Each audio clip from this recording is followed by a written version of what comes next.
ചൂട് സമയത്തൊക്കെ കുടിക്കാൻ പറ്റിയ തണ്ണിമത്തൻ കൊണ്ടുള്ള ഡ്രിങ്കാണ് നമ്മളിന്ന് ഉണ്ടാക്കുന്നത്. അതിനാവശ്യമായിട്ടുള്ളത് പാല്,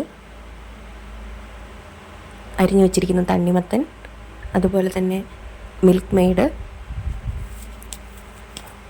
വെള്ളത്തിൽ കുതിർത്ത് വെച്ചിരിക്കുന്ന കസ്കസും ചിയാ സീഡും രണ്ടും നമ്മളെടുത്തിട്ടുണ്ട്. നമ്മൾ ഈ അരിഞ്ഞു വെച്ചിരിക്കുന്ന തണ്ണിമത്തൻ പാലിലേക്ക് ഇട്ട് കൊടുക്കാം.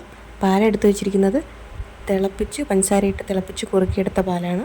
അത് തണുപ്പിച്ച് വേണം അതിലേക്ക് തണ്ണിമത്തൻ ഇട്ട് കൊടുക്കാൻ. എടുത്തു വെച്ചിരിക്കുന്ന ചിയാ സീഡ് ഒഴിച്ച് കൊടുത്തു. അതുപോലെ തന്നെ കുതിർത്ത കസ്കസും അതിലേക്ക് ചേർത്ത് കൊടുക്കാം. ഇനി നമ്മൾ കുറച്ച് മിൽക്ക് മെയ്ഡ് ഒഴിച്ച് കൊടുക്കുന്നുണ്ട്. എന്നിട്ട് നന്നായിട്ട് മിക്സ് ചെയ്ത് കൊടുക്കാം.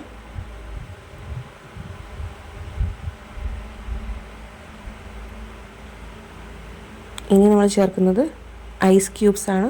അതും കൂടെ അതിൻ്റെ അകത്തോട്ട് ഇട്ട് കൊടുക്കാം. എന്നിട്ട് നന്നായിട്ട് മിക്സ് ചെയ്യാം. ഇച്ചിരി റോസിൻ്റെ എസൻസും കൂടെ ചേർക്കുന്നുണ്ട്. അങ്ങനെ നമ്മുടെ സർബത്ത് റെഡിയായി. ഇനി ഒരു ഗ്ലാസ്സിലേക്ക് പകർത്താം.